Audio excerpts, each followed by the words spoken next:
말씀하셨는데 한국은 기본적으로 풍력 에너지가 열악한 지역입니다. 한국은 참 어렵죠. 이 태양광도 그렇고 풍력도 그렇고 에너지가 그렇게 풍부한 국가는 아니에요. 그 부분을 좀 이해를 해주시면 좋겠고요. 반면에 다른 국가는 다릅니다. 그래서 오늘 드릴 말씀은 풍력의 원가 경쟁력이 과연 어디까지 와 있는지, 또 풍력 쪽에 어떤 주요 기업들이 있는지, 중국 기업들의 경쟁력은 어떤지 이런 부분에 대해서 말씀을 드리도록 하겠습니다. 우선은 이제 원가 경쟁력에 대해서 말씀을 드리겠는데, 뭐 이거는 뭐 간단한 얘기입니다. 풍력 에너지가 크다는 건 뭐냐? 바람의 속도가 빨라야 되고요.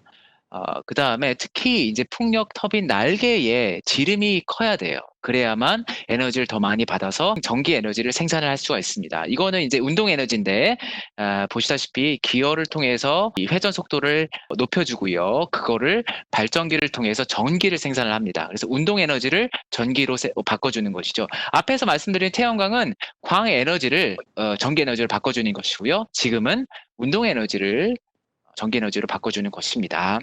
그런데 이제 앞에서 말씀드렸듯이 이 풍력 에너지가 커지려면 두 가지가 중요합니다. 첫 번째는 풍속이 중요합니다. 풍속이 높아야만 풍력 에너지가 많다라고 할 수 있는데 과연 어느 지역이 풍속이 높은지 보면요.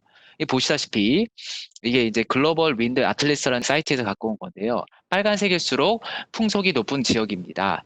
이게 보시면 우선은 바닷가는 풍속이 굉장히 높아요. 어디나 풍속이 높습니다. 바다는요, 기본적으로 풍력 에너지가 풍부한 곳입니다. 그래서 바다에 풍력 터빈을 세우면 됩니다. 다만 비용이 많이 들죠. 한국도 그런 측면에서는 마찬가지이고요. 두 번째 보시면은 서부 지역이요, 전반적으로 풍력이 많습니다. 그 반면에 이 풍력 에너지가 적은 지역은 어떤 지역이냐? 주로 분지입니다. 분지. 이해되시죠? 바람이 안 통해요. 그래서 그쪽은 풍력 발전을 하기가 굉장히 어려운 지역입니다. 한국은 보세요. 대부분 색깔이 녹색이죠. 예, 한국은 풍력 에너지가 적은 나라입니다. 근데 이게 아까 말씀드렸듯이 또 다른 중요한 게 있어요. 뭐냐? 풍력 터빈 날개의 지름인 반지름입니다. 이게 커질수록 에너지를 더 많이 생산할 수 있는 것이거든요. 이게 바로 풍력 기술의 변화 방향입니다. 풍력 터빈 날개를 대형화하는 것. 2017년 경우에는요, 이 날개가요, 한 반지름이 한 50m 정도 됐습니다. 그런데 지금은요, 쭉쭉 늘어나더니 지금은 반지름이 75m까지 급격하게 커졌습니다. 예. 그래서 지금은 이 풍력 터빈의 높이가요, 거의 200m에 달합니다. 뭐 어마어마한 구조물이 됐습니다. 그렇게 해야만 이 원가 경쟁력이 생기는 것이죠. 그러면 왼쪽 차트가 나타나는 게 뭐냐면은 이 최근에 신규 프로젝트예요. 여기서 신규라고 하는 거는 혁신 기술이 있을 때 신규를 얘기를 하는 거거든요. 혁신 기술을 새로운 걸 덧붙여서 프로젝트를 진행했을 때 신규라고 하는데, 그 신규 프로젝트들이 굉장히 많아졌습니다. 그러니까 풍력 역시도 계속 뭔가가 발전이 있는 것이죠. 몇 가지 이제 사례를 볼게요. 풍력 발전 단지를 한번 보시면 이것도 대규모화되고 있습니다. 영국 같은 경우에는 웰리 풍력 단지인데 무려 1기가와트나 달해요. 이 기가 단위는요, 원자력 발전소에 동일합니다. 원자력 발전 한 기가 보통 1기가가 좀 넘잖아요. 그러니까 원자력 발전 하나가 지금 여기 건설이 되어 있는 겁니다. 그만큼 이제 또 대형화가 되고 있는데, 이런 덕분에 런던 인근에도 굉장히 많고, 여기죠. 죄송합니다. 런던 이쪽인데, 이러면서 영국 발전 시장에서 풍력의 비중이 이미 10%를 상회를 한 지가 꽤 됐습니다. 네. 이 영국을 보시면 풍력의 미래가 보이는 거죠. 그런데 좀 더 숫자로 말해달라. 과연 원가가 얼마나 되느냐? 이미 풍력은요, 전 세계 대부분의 지역에서 석탄보다 가격이 낮아진 지가 오래입니다. 2018년 정도면 이미 대부분의 지역에서 원가 경쟁력을 확보를 했고요. 중국에서도 작년에 확보를 했다고 얘기를 합니다.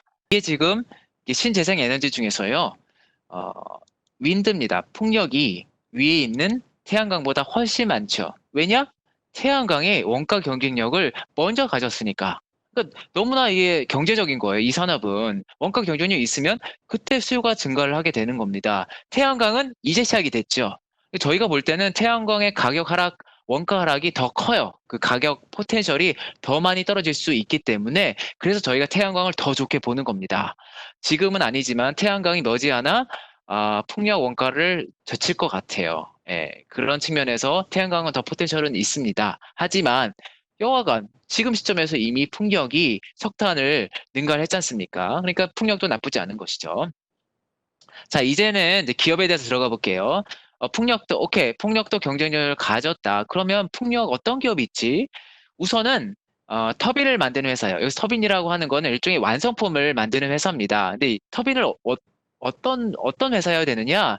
이 거대한, 아까 말씀드린 높이가 200m에 달하는 거대한 구조물을요, 20년 이상 사고 없이 운행을 해야 돼요. 이걸 설계할 수 있는 디자인 능력, 그렇죠. 그다음에 이 원가를 저렴하게 조달할 수 있는 원가 관리 능력, 그다음 원가 경쟁력 이런 것이 중요하고요.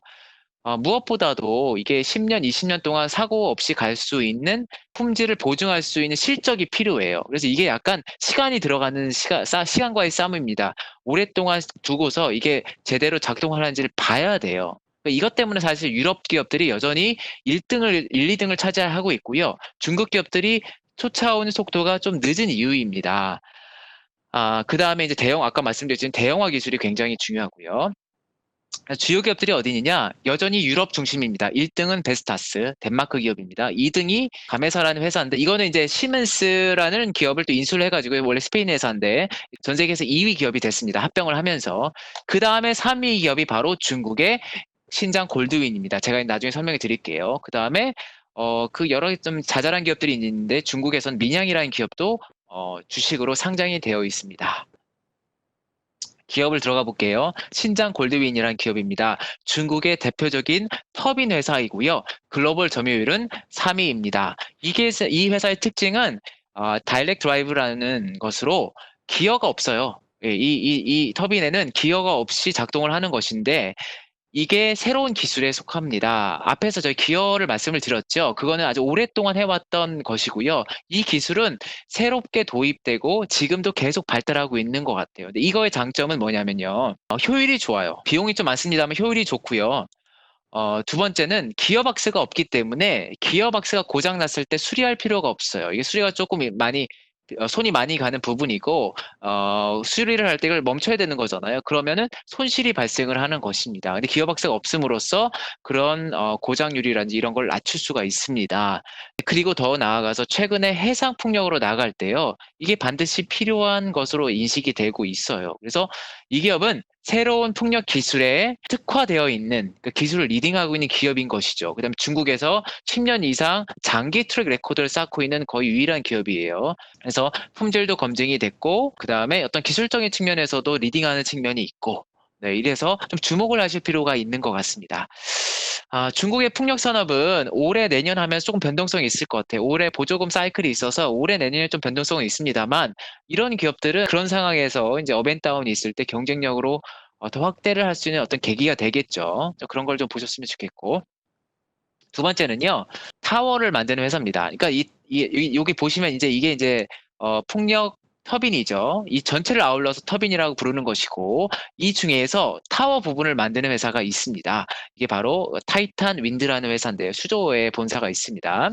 근데 별건 아닌 것 같죠.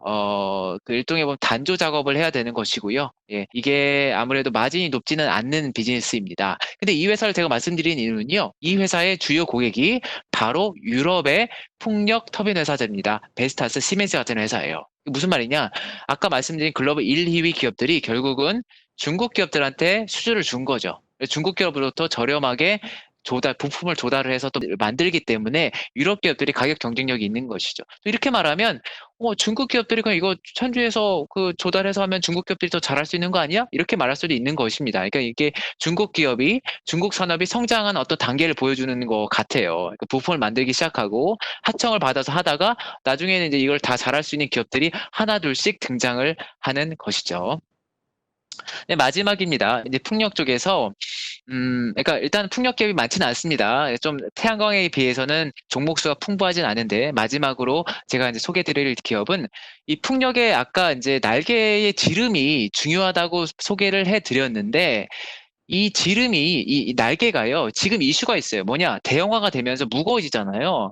그럼 무거워지면 이게 꺾일 수 있는 가능성도 있고 고장날 가능성이 많아요. 이거를 줄이기 위해서 어떻게 되느냐? 이 날개의 무게를 줄이기 위해서 소재를 가벼운 걸로 써야 됩니다. 그게 뭐냐? 바로 탄소 섬유입니다. 탄소 섬유를 만들어서 이거를 공급을 해줘야 돼요. 이거를 만들 수 있는 회사가 바로 중국의 웨이하이 광회이라는 회사입니다. 이 회사는 기본적으로는 헬리콥터나 이런 이제 항공기에 들어가는 탄소 섬유를 주로 만드는 하이엔드 탄소 섬유 제작사예요. 그런데 최근에 풍력 터빈 쪽에 공급을 급격하게 늘리고 있습니다. 어떻게?